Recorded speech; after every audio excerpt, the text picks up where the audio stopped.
Hi friend, good afternoon. This is Ravi and you are watching my A to Z study. So friend, आज हम लोग discuss करने वाले हैं बाल विकास के सिद्धांत, जो चाइल्ड साइकोलॉजी का चैप्टर 2 है। दोस्तों, अगर आप अभी तक मेरे चैनल को सब्सक्राइब नहीं किए हैं तो सब्सक्राइब कर लीजिए, क्योंकि मैं इस चैनल में आपको सीटेड और जेटेड का कंप्लीट सिलेबस का एक एक चैप्टर का एक एक यूनिट का मैं आपको कंटेंट कराऊंगा। उसके बाद आपको मैं एमसीक्यू कराऊंगा। ऑलरेडी मेरा ये चैप्टर 2 चल रहा है जेटेड के लिए, और चैप्टर 1 हम लोग कंप्लीट कर चुके हैं। उसका कंटेंट भी हम लोग खत्म कर चुके हैं और उसका हम लोग एमसीक्यू भी कर चुके हैं। तो आइए आज हम लोग डिस्कस करते हैं बालक के विकास के बारे में। बाल विकास, दोस्तों हम लोग विकास के बारे में जान चुके हैं, लेकिन हम लोगों को पर्टिकुलर स्टडी करना है बाल विकास। बच्चा का ग्रोथ कैसे होता है, उसका डेवलपमेंट कैसे होता है, इसके बारे में हम लोगों को जानना पड़ेगा। समय के साथ किसी बालक में हुई गुणात्मक और परिमाणात्मक परिवर्तन को उस बालक का विकास बोलते हैं। दोस्तों, जब बात आता है ग्रोथ का, वृद्धि का, तो वृद्धि को हम लोग देख पाते हैं, उसको हम लोग मेजर कर पाते हैं। फॉर एन एग्जाम्पल, अगर एक बच्चा को आप 1 साल के बाद देखिएगा, या तो 1 साल पहले अगर हम लोग उसका हाइट को, उसका वेट को अगर हम लोग मेजर करके देख लेंगे, उसको हम लोग मेजरमेंट कर लेते हैं। लेकिन उसके बाद 1 साल के बाद जब हम लोग फिर से उसको मेजरमेंट करते हैं कि उसका वेट में कितना चेंजिंग हुआ है, उसका हाइट में कितना चेंजिंग हुआ है, तो हम लोगों को ये पता चलता है कि इसके अंदर में वृद्धि हुआ है। लेकिन विकास का केस में आप देख के नहीं बता पाओगे कि 1 साल के बाद, 2 साल के बाद, 5 साल के बाद उसके अंदर में कितना विकास हुआ है। इसीलिए विकास क्या है ना, कि गुणात्मक परिवर्तन। बच्चा के अंदर में जब गुण का परिवर्तन होता है समय के साथ साथ, उसका अंदर में करेक्टर का इंप्रूवमेंट होता है, उसका अंदर में सोशलाइजेशन होता है, तब हम लोग को पता चलता है कि नहीं, बच्चा के अंदर में विकास हो रहा है। तो विकास जो होता है उसके लिए कुछ पर्टिकुलर उसका कुछ प्रिंसिपल है। उस प्रिंसिपल को वो मानता है, जिसको हम लोग बाल विकास के सिद्धांत बोलते हैं। इस सिद्धांत हर एक जगह में सेम एप्लीकेबल होता है, हर एक बच्चा के ऊपर में इस सेम प्रोसेस में लागू होता है। तो बाल विकास के कुछ सिद्धांत है जिसको हम लोग जान लेंगे। पहला है आपका निरंतरता का सिद्धांत। निरंतरता का मतलब क्या होता है दोस्तों? निरंतरता का मतलब होता है कंटिन्यू। तो विकास क्या है? विकास एक निरंतर प्रक्रिया है, मतलब एक कंटिन्यू प्रोसेस है। ये नहीं कि 1 साल विकास हुआ, डेवलपमेंट हुआ, फिर वो रुक जाएगा। नहीं, ऐसा नहीं होता है।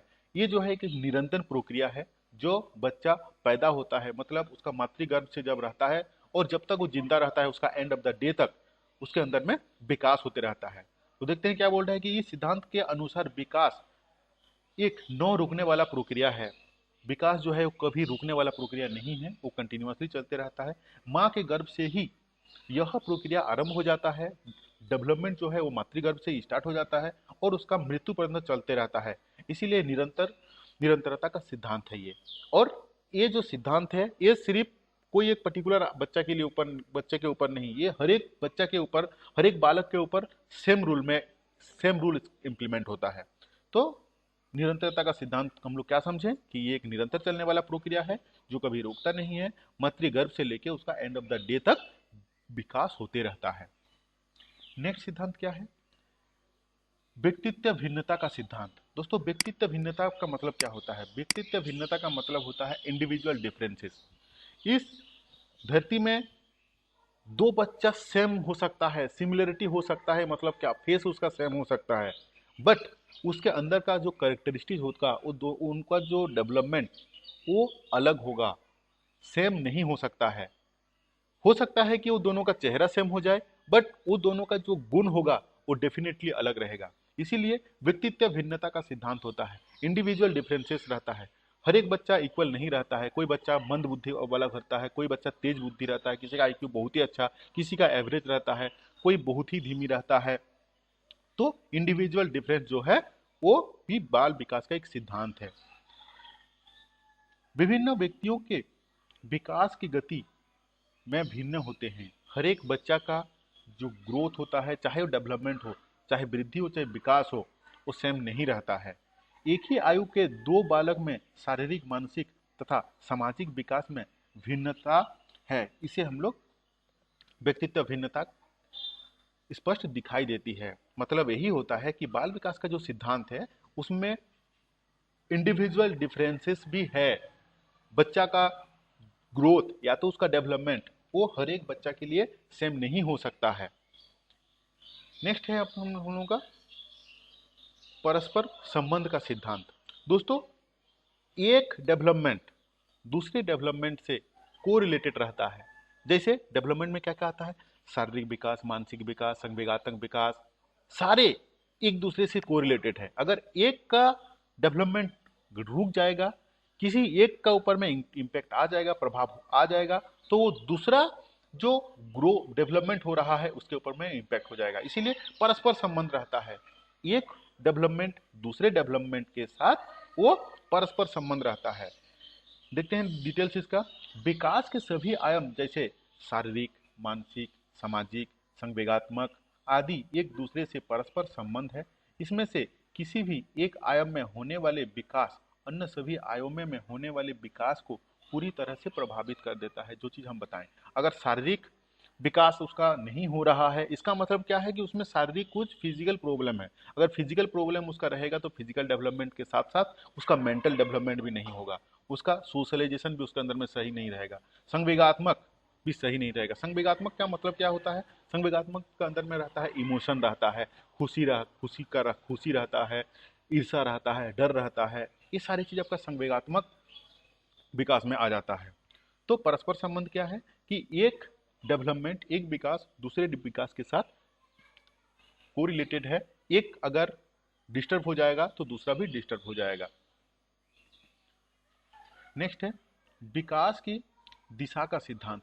इस सिद्धांत के अनुसार शिशु के शरीर में विकास सिर से पैर की ओर आता है। दोस्तों इंडिविजुअल डिफरेंसेस में हम लोग ये पढ़ें कि दुनिया में हर एक बच्चा का डेवलपमेंट अलग अलग होता है, किसी का सेम नहीं हो सकता है, लेकिन विकास जो चलता है वो एक ही दिशा में चलता है, वो सबके लिए सेम प्रोसेस में चलता है, सबके लिए सेम प्रोसेस में चलता है। लेकिन सबका डेवलपमेंट का जो ग्रोथ है, वो ग्रोथ का जो रेट है, जो हार है, वो अलग अलग होता है ड्यू टू डिफरेंस कोजेस रहता है। उसका सोशलाइजेशन के चलते, उसका फैमिली के चलते, उसका वातावरण के चलते, उसका आर्थिक स्थिति के चलते हो सकता है कि उसमें विकास अलग अलग हो। लेकिन अगर हम लोग विकास की दिशा का सिद्धांत की बात करेंगे तो एक ही दिशा में चलता है। मतलब क्या है कि एक बच्चा का, वो यूनिवर्सल ट्रूथ है इसका, कि बच्चा का जो शारीरिक विकास होगा वो सिर से पैर की ओर तक होगा। अभी इस सिर से जो पैर का जो ये डेवलपमेंट है, ये सारे बच्चे में सेम होता है। और इसमें पहले शिशु का सिर, फिर उसका धड़, उसके पश्चात हाथ पैर का विकास होता है। तो ये जो विकास का अगर हम लोग एसओपी बोलें या तो उसका प्रिंसिपल बोलें, ये हर एक बच्चा में इक्वलिटी में चलता है।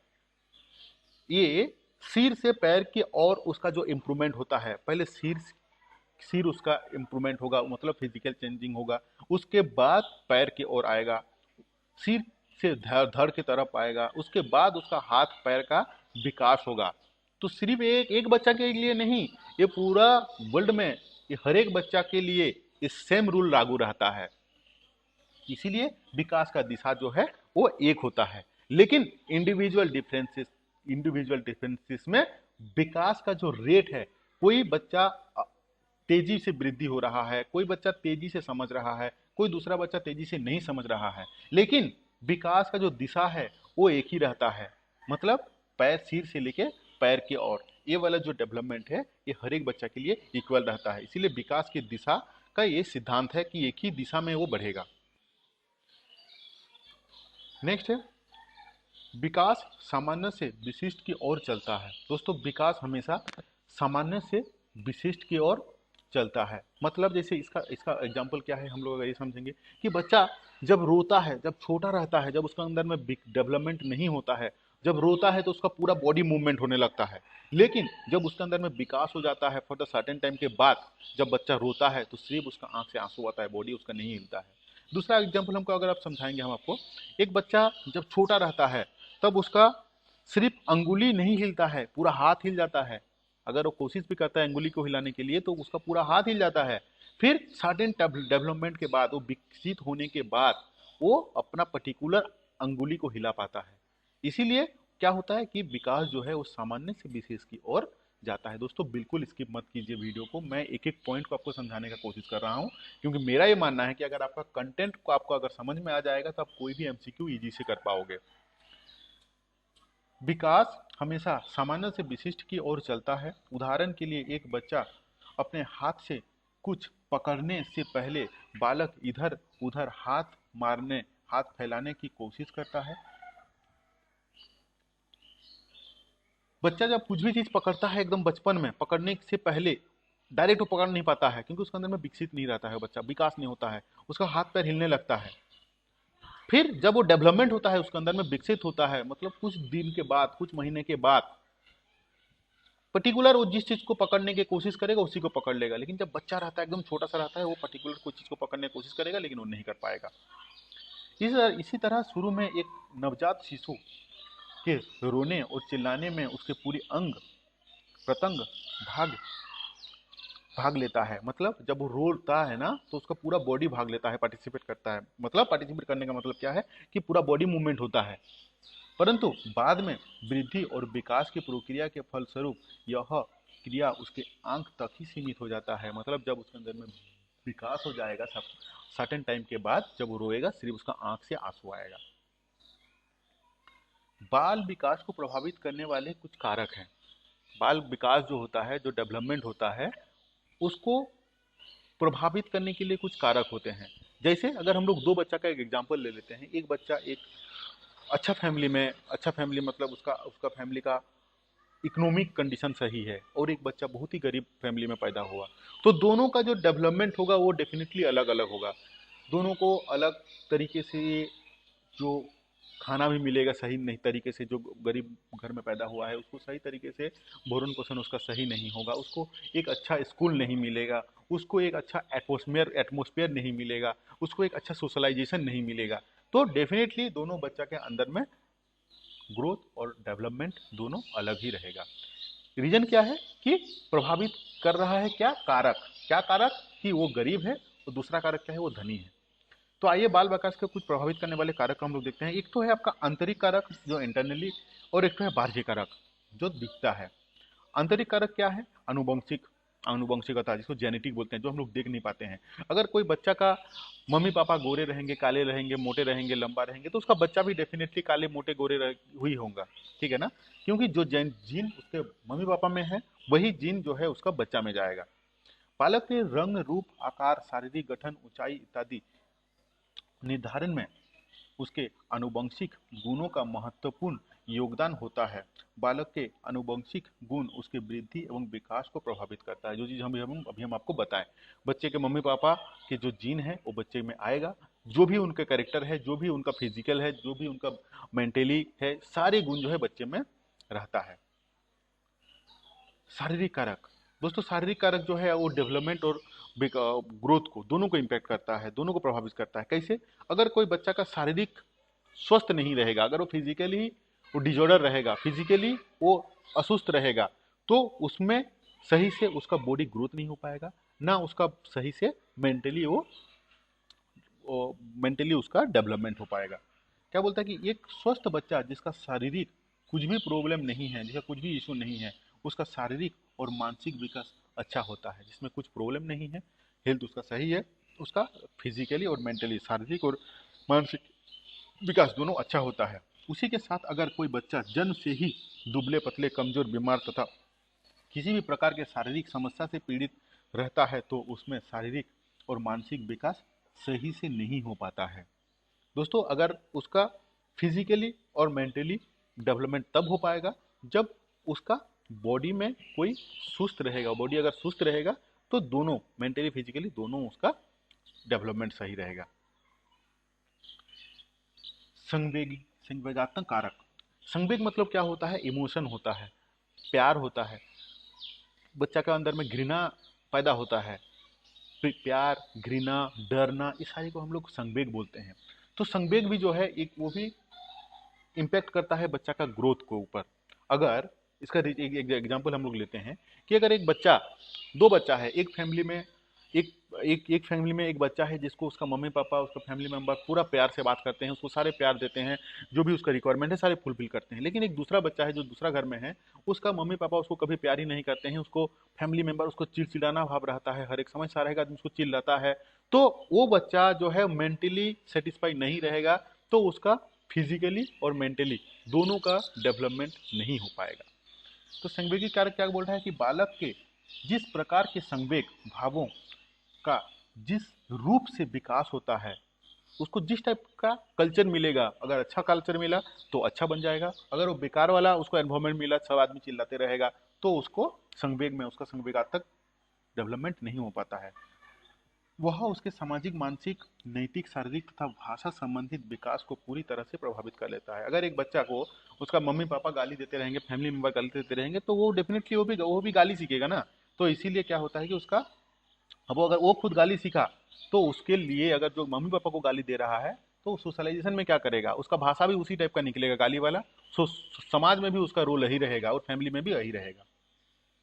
नेक्स्ट क्या है, सामाजिक प्रकृति। बच्चा अगर सामाजिक रूप से संतुलित होगा तो उसका शारीरिक, मानसिक, संवेगात्मक, भौतिक तथा भाषा संबंधित विकास अच्छे होता है। सामाजिक प्रकृति के अंदर में बहुत सारे चीज, उसका एटमोस्फेयर की बात किया जा रहा है। अगर बच्चा का एटमोस्फेयर, उसका सोशलाइजेशन, उसका समाज अगर सही रहेगा तो बच्चा के अंदर में ग्रोथ और डेवलपमेंट दोनों अच्छा होगा। अभी बाहरी कारक में क्या है, बाह्य कारक में, बाह्य कारक में गर्भ अवस्था के दौरान माता का स्वस्थ और परिवेश, जब बच्चा माँ का पेट में रहता है उस समय उसका, बच्चा का माँ को अच्छा एनवायरनमेंट दिया जाता है, शुद्ध वायु, सूरज का किरण, पौष्टिक भोजन। क्यों दिया जाता है कि बच्चे पौष्टिक खाना वो खा के बच्चे के अंदर में फिजिकली और मेंटली दोनों डेवलपमेंट होगा। इसीलिए बच्चा गर्भ, जैसे जब गर्भधान में बच्चा रहता है, उसका मम्मी को उस समय अच्छा खाना मिलना चाहिए, नहीं तो बच्चा के अंदर में ग्रोथ, डेवलपमेंट दोनों बंद हो जाएगा या तो धीमी हो जाएगा। जीवन की घटना, जीवन की घटना डेवलपमेंट और ग्रोथ को इम्पैक्ट करता है। कैसे, एक बच्चा जिसका मम्मी पापा बचपन में ही गुजर गए, तो जीवन की घटना है ये, एक एक्सीडेंट में दोनों का देहांत हो गया, एक बच्चा का, मम्मी का और पापा का, तो वो बच्चा को ना प्यार मिलेगा, ना कोई उसका सही से देखभाल होगा। इसके चलते भी उसका ग्रोथ और डेवलपमेंट दोनों रुक जाता है या तो स्लो हो जाता है। भौतिक अवस्था, बच्चा का भौतिक अवस्था के को ही हम लोग उसका एनवायरमेंट का ही बात कर रहे हैं। एनवायरमेंट अगर सही नहीं रहेगा तो ग्रोथ और डेवलपमेंट नहीं हो पाएगा। आर्थिक स्थिति, दोस्तों अगर एक बच्चा का आर्थिक स्थिति सही नहीं रहेगा घर का, तो उसको ना एक अच्छा स्कूल मिलेगा, ना एक अच्छा भोजन मिलेगा, ना अच्छा कल्चर मिलेगा, ना अच्छा सोसाइटी मिलेगा। इसीलिए आर्थिक स्थिति भी ग्रोथ और डेवलपमेंट को इम्पेक्ट करता है। दोस्तों अगर आपको वीडियो अच्छा लगा तो लाइक जरूर करें, और हम लोग नेक्स्ट इसी चैप्टर का एमसीक्यू कुछ डिस्कस करेंगे जो पिछले क्वेश्चंस एग्जाम में आ चुका है। मैं हमेशा वही क्वेश्चंस को आपके सामने डिस्कस करता हूं जो पिछले ईयर एग्जाम में आ चुका है। उससे आपको ये पता चलेगा कि आपका प्रिपरेशन का लेवल क्या है और आपको कहां पहुंचना है। दोस्तों अगर अभी तक आप व्हाट्सएप ग्रुप में नहीं ऐड हुए हैं तो डिस्क्रिप्शन बॉक्स में लिंक दिया हुआ है, अब जरूर उसमें ऐड हो जाइए, क्योंकि इस पीडीएफ को मैं शेयर करता हूं अपना व्हाट्सएप ग्रुप में। Thank you for watching this video.